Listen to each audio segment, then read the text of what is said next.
ഇന്ന് ഞാൻ ഉണ്ടാക്കാൻ പോകുന്നത് നല്ലൊരു ടേസ്റ്റി ആയിട്ടുള്ള ഒരു ഷവർമ ഫ്ലേറ്റേഴ്സാണ്. ഇത് ഒരു റൈസ് കോംബോ ആണ്. ഇത് ഷവർമ ഫ്ലേവറാണ്. എല്ലാത്തിനും റൈസിലാണെങ്കിലും ചിക്കനിലാണെങ്കിലും സോസിലാണെങ്കിലും ഇതൊരു 3-4 സ്റ്റെപ്പ് ഉണ്ട്. റൈസായിട്ടും ചിക്കന്, സാലഡ്, സോസ്. അപ്പോൾ ഇതിങ്ങനെ ഉണ്ടാക്കുന്നത് നമുക്ക് നോക്കാം.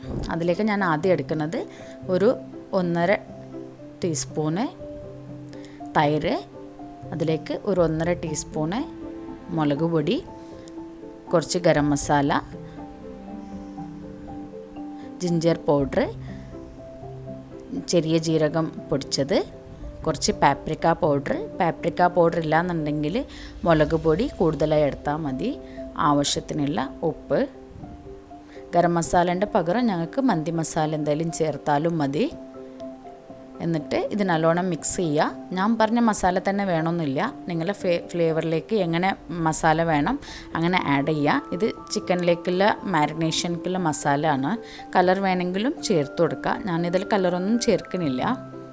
ഇതിലേക്ക് ഞങ്ങൾ ബോൺലെസ് ബ്രസ്റ്റാണ് എടുക്കുന്നത്. അതായത് എല്ലൊന്നും ചേർക്കാത്ത ഇതാണ്. നീളത്തിൽ കട്ട് ചെയ്യുക. അതായത് 1/2 കിലോ ചിക്കനാണ് ഞാൻ എടുത്തത്. 2 ബ്രസ്റ്റ് പീസാണ്. ഇതിലേക്ക് ഞാൻ ഒരു വലിയ ബ്രസ്റ്റ് പീസ് ഉണ്ടായപ്പോൾ അതിൽ 3 പീസ് ഉണ്ടാക്കി. പിന്നെ ഒരു ചെറിയ ബ്രസ്റ്റ് ആയപ്പോൾ അത് 2 പീസായിട്ടും കട്ട് ചെയ്തെടുത്തു. അങ്ങനെ മൊത്തത്തിൽ ഒരു 5 ബ്രസ്റ്റാണ് എനിക്ക് കിട്ടിയത്. എന്നിട്ട് ഇത് നല്ലോണം ചിക്കനിലേക്ക് തേച്ച് പിടിപ്പിക്കുക. ഇതിൻ്റെ ഉപ്പും ഒക്കെ ചെക്ക് ചെയ്യുക. ഞങ്ങൾ തൈര് പുളിയില്ല എന്നുണ്ടെങ്കിൽ ഞങ്ങൾക്ക് നാരങ്ങ നീര് ഒഴിച്ചു കൊടുക്കുക. എൻ്റെ തൈര് പുളിയില്ല കൊണ്ട് ഞാൻ നാരങ്ങ നീര് ഒഴിച്ചു കൊടുത്തിട്ടില്ല. എല്ലാം കൂടി മാരിനേറ്റ് ചെയ്യുക. ഒരു 1/2 മണിക്കൂർ ഞങ്ങൾക്ക് ഫ്രിഡ്ജിൽ വെച്ചാൽ മതി. അതിന് ശേഷം ഞങ്ങളിത് തവ ഫ്രൈ ചെയ്താണ് എടുക്കുക. ഷാലോ ഫ്രൈ ആണ് ചെയ്യുന്നത്. ഒരു പാൻ അടുപ്പത്ത് വെച്ച് അതിലേക്ക് ഒരു 2-3 സ്പൂണ് സൺഫ്ലവർ ഓയിൽ ഒഴിച്ചു കൊടുക്കുക. ഒരിക്കലും ഇതിൽ വെളിച്ചെണ്ണ ആഡ് ചെയ്യാൻ പാടില്ല. ഓയിലിൻ്റെ പകരം ബട്ടർ എടുക്കുകയാണെങ്കിലും നല്ല ടേസ്റ്റ് ആയിരിക്കും. എന്നിട്ട് ഇത് തിരിച്ചു മറിച്ചിട്ട് നല്ലോണം ഫ്രൈ ചെയ്തെടുക്കുക. കുറേ സമയമൊന്നും വേണ്ട. ഞങ്ങൾ 1/2 മണിക്കൂർ മാരിനേറ്റും ചെയ്തിരിക്കണ്. പിന്നെ ഇതിൽ എല്ലൊന്നും ഇല്ലാത്തത് കൊണ്ട് പെട്ടെന്ന് തന്നെ ആയി കിട്ടും. ഇനി ഓവർനൈറ്റ് വെക്കുകയാണെങ്കിൽ നല്ല മാരിനേഷനും ആവും. അതുപോലെ 5-10 മിനിറ്റിൽ തന്നെ ഞങ്ങൾ ചിക്കൻ റെഡിയാവുകയും ചെയ്യും. ഒരു 10 മിനിറ്റൊക്കെ ആകുമ്പോൾ തന്നെ ചിക്കൻ റെഡിയായി. ഈ സമയമാകുമ്പോൾ ഒരു സ്പൂൺ ബട്ടറൊക്കെ ഇട്ട് കൊടുത്താൽ നല്ലൊരു ഫ്ലേവർ ആയിരിക്കും.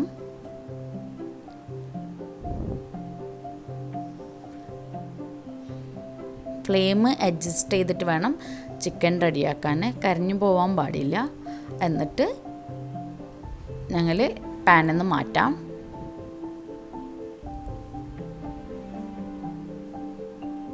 ഇത് ഞാൻ വീഡിയോക്ക് ആവശ്യമുള്ളത് കൊണ്ടാണ് ഇങ്ങനെ നീളത്തിലൊക്കെ എടുക്കുന്നത്. നിങ്ങൾ വീട്ടിൽ ചെയ്യുമ്പോൾ കട്ടാകുകയാണെങ്കിലും കുഴപ്പമൊന്നുമില്ല. ചെറിയ ചെറിയ പീസായിട്ട് വേണമെങ്കിലും ഞങ്ങൾക്ക് റെഡിയാക്കി എടുക്കാം. ഇനി എല്ലാം നിങ്ങൾക്ക് താല്പര്യം ഉണ്ടെങ്കിൽ അങ്ങനെയോ ആവാം, പ്രശ്നമൊന്നുമില്ല.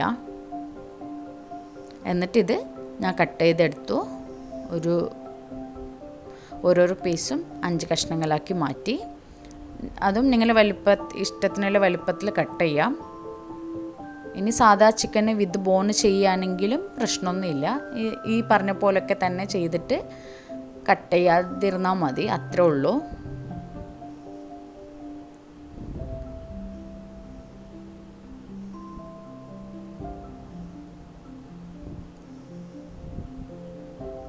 ഇതിൻ്റെ അളവ് പറയുന്നത് 1/2 കിലോ ചിക്കനും 3 കപ്പ് അരി, അതായത് 750 ഗ്രാം അരിയുമാണ്. ഇതൊരു ഞങ്ങൾക്ക് 6 പേർക്ക് സെർവ് ചെയ്യുകയും ചെയ്യാം.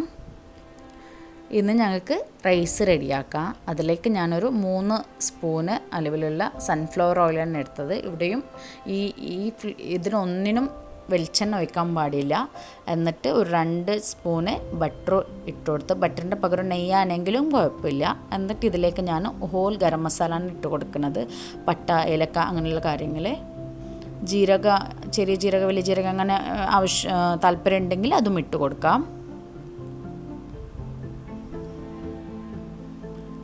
എന്നിട്ട് ഇതിലേക്ക് ഞാൻ 2 ഉള്ളിയാണ് ഇട്ട് കൊടുത്തത്.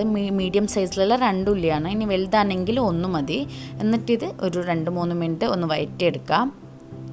ഇത് ചെയ്യാൻ നല്ല എളുപ്പമാണ്. ഞങ്ങൾക്ക് ബിരിയാണീൻ്റെക്കാൾ നല്ല ടേസ്റ്റും റിച്ചുമാണ്. അതുപോലെ ഒരുപാട് പണികളൊന്നുമില്ല. എന്നിട്ട് ഇതിലേക്ക് കുറച്ച് ഉപ്പിട്ട് കൊടുക്കുക. ഒരു അര ടീസ്പൂണൊക്കെ ഉപ്പിട്ട് കൊടുത്താൽ മതി. ഇതിലേക്ക് ഞങ്ങൾ ഇനിയും ചിക്കൻ ക്യൂബൊക്കെ ആഡ് ചെയ്യുന്നുണ്ട്. അപ്പോൾ ഇനി വേണമെങ്കിൽ അവസാനം വെള്ളത്തിലേക്ക് ഇട്ട് കൊടുത്താൽ മതി. ഇപ്പം തന്നെ ഉപ്പിട്ട് കൊടുക്കാൻ വേണ്ട.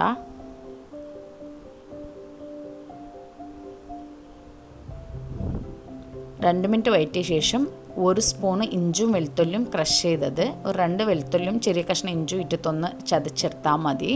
പേസ്റ്റ് ഇടരുത്, ഒന്ന് ജസ്റ്റ് ക്രഷ് ചെയ്തെടുത്തത് മതി. ഒരു മൊത്തത്തിൽ 5 മിനിറ്റൊക്കെ വഴറ്റി കഴിയുമ്പോൾ അതിലേക്ക് ഒരു ക്യാപ്സിക്കം ചെറുതായി കട്ട് ചെയ്തത് ഇട്ട് കൊടുക്കുക. ഇനി ക്യാപ്സിക്കമിൻ്റെ ഫ്ലേവർ ഇഷ്ടമാണെങ്കിൽ 1-2 ആവാം. എന്നിട്ട് ക്യാപ്സിക്കം സോഫ്റ്റ് ആവുന്നവരെ ഒന്ന് വഴറ്റി കൊടുക്കുക. കോൺസ്റ്റൻ്റ്ലി വഴറ്റണമെന്നില്ല, ഇടയ്ക്കിടയ്ക്ക് അടിക്ക് പിടിക്കാതെ നോക്കിയാൽ മതി.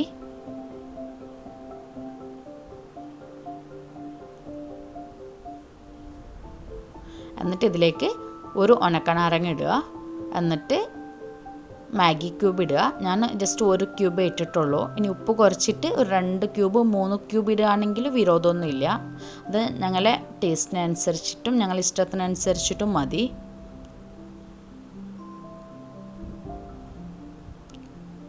എന്നിട്ട് എല്ലാം സോഫ്റ്റ് ആവുന്നവരെ ഒന്ന് വഴറ്റിയെടുക്കുക. എന്നിട്ട് ഞങ്ങൾ ആദ്യം ചിക്കൻ മാരിനേറ്റ് ചെയ്യാൻ എടുത്ത മസാല ഒരു 2 സ്പൂണ് ഞങ്ങൾക്കിത് മാറ്റി വെക്കണം. അതിലേക്ക് ഇതിട്ട് കൊടുക്കുക. ഇനി മാറ്റി കൊടുത്തില്ലെങ്കിൽ ആ എല്ലാ മസാലപ്പൊടിയും ഇതിലേക്ക് ഇട്ട് കൊടുക്കുക. പിന്നെ കുറച്ചും കൂടി ഒരു സ്പൂൺ അളവിലുള്ള മന്തി മസാല ഇട്ട് കൊടുക്കുക. എന്നിട്ട് ഫ്ലെയിം സ്ലോ ചെയ്തിട്ട് ഒക്കെ മിക്സ് ചെയ്ത് കൊടുക്കുക. ഇല്ലെങ്കിൽ ഇത് അടി പിടിക്കും. അതായത് വെറ്റ് മസാല ആണല്ലോ ആദ്യം ഞാൻ ഇട്ടത്, അങ്ങനെ ആകുമ്പോഴത്തേക്ക് അത് അടിക്ക് പിടിക്കും. ഒരു മാരിനേറ്റ് ചെയ്യാനുള്ളതിൻ്റെ 2 സ്പൂൺ എടുത്ത് വെച്ചാൽ മതി. എന്നിട്ട് ഇതിലേക്ക് ഞാൻ വെള്ളം ഒഴിച്ചു കൊടുത്തു. 3 കപ്പ് വെള്ളമാണ് അരിയാണല്ലോ ഞാൻ എടുത്തത്. അപ്പോൾ അതിലേക്ക് ഒരു 6 കപ്പ് വെള്ളമാണ് ഞാൻ എടുത്തത്. 1 കപ്പ് അരിക്ക് 2 കപ്പ് വെള്ളമാണ്. ഇത് ഞാൻ സെല്ല ബസ്മതി റൈസാണ് എടുത്തത്. അതായത് ഞങ്ങൾ മന്തി റൈസാണ്, ബസ്മതി റൈസ് അല്ല സാധാ. അത് എടുക്കരുത്, ഇതിലേക്ക് ഒടിഞ്ഞു പോവും.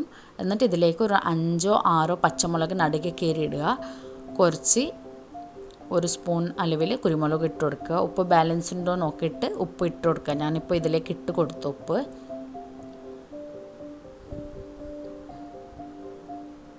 എന്നിട്ടിത് മൂടി വെച്ചിട്ട് വെള്ളം തിളക്കട്ടെ, ഞങ്ങൾക്ക് ബാക്കി റെഡിയാക്കാം. അതിലേക്ക് ഞാൻ എഗ്ഗ് മയോണൈസാണ്, ഒരു 3-4 ടീസ്പൂൺ, അതായത് 1 എഗ്ഗിലുള്ള മയോണൈസാണ്. അതെല്ലാവർക്കും അറിയായിരിക്കും, അത് ഞാൻ വീണ്ടും റിപ്പീറ്റ് ചെയ്യുന്നില്ല. എന്നിട്ട് ഇതിലേക്ക് ഞാൻ ഫ്രഷ് ക്രീമാണ് എടുത്തത്.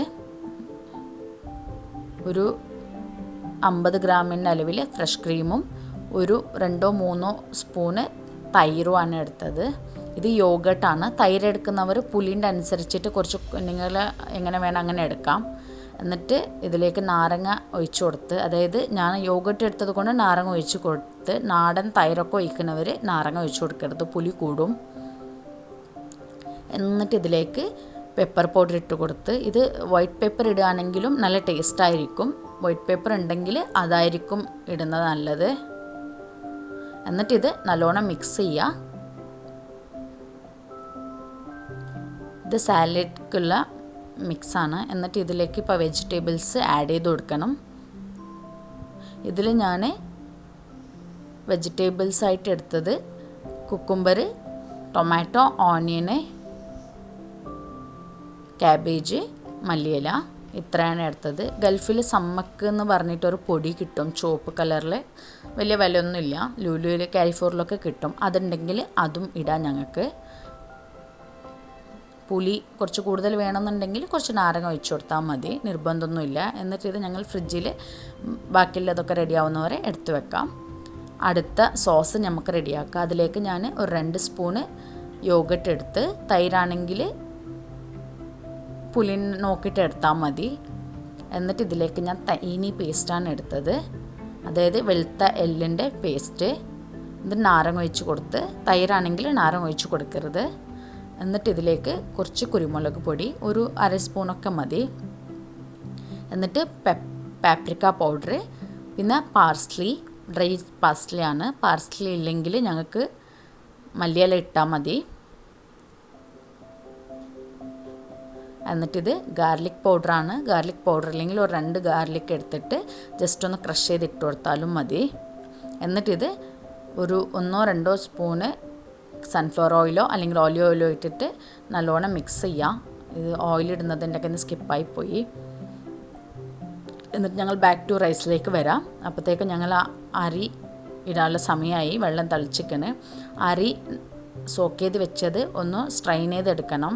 വെള്ളത്തോട് കൂടി ഇടാൻ പാടില്ല. അപ്പോഴത്തേക്ക് ഈ അരി ഞങ്ങൾ വറ്റിച്ചെടുക്കാനുള്ളതാണ് വെള്ളത്തിൽ. അപ്പോൾ വെള്ളം കൂടും, അതുകൊണ്ടാണ്. എന്നിട്ട് നല്ലോണം മിക്സ് ചെയ്യുക.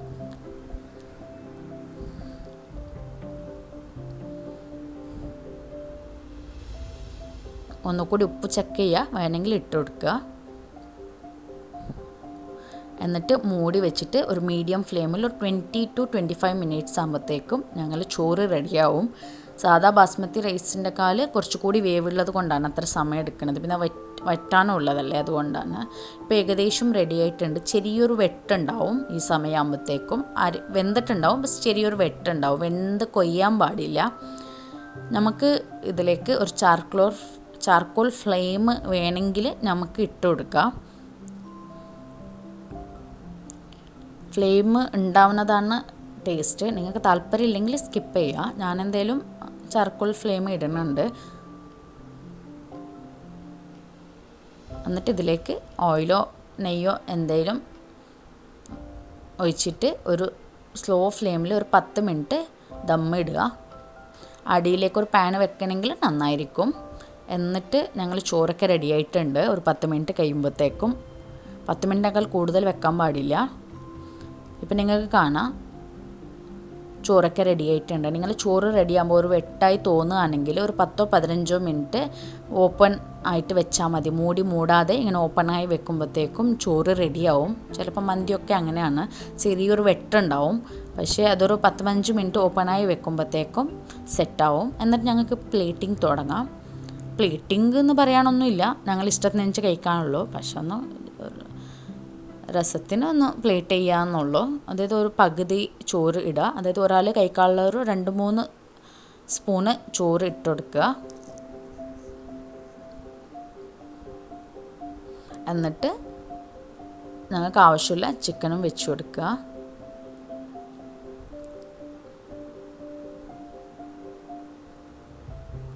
പിന്നൊരു സൈഡിലേക്ക് സാലഡും വെച്ച് കൊടുക്കുക. സാലഡ് ഫ്രിഡ്ജിൽ വെക്കാൻ മറക്കരുത്.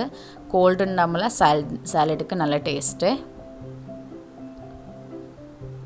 എന്നിട്ട് അതിൻ്റെ മുകളിലേക്ക് നേരത്തെ റെഡിയാക്കി വെച്ച സോസും ഒഴിച്ചു കൊടുത്താൽ നമ്മളെ ഷവർമ പ്ലേറ്റേഴ്സ് റെഡിയാണ്. നല്ല റിച്ച് ആയിട്ടുള്ള ടേസ്റ്റി ആയിട്ടുള്ള റൈസ് റെഡിയാണ്. അപ്പോൾ എല്ലാവർക്കും ഇഷ്ടം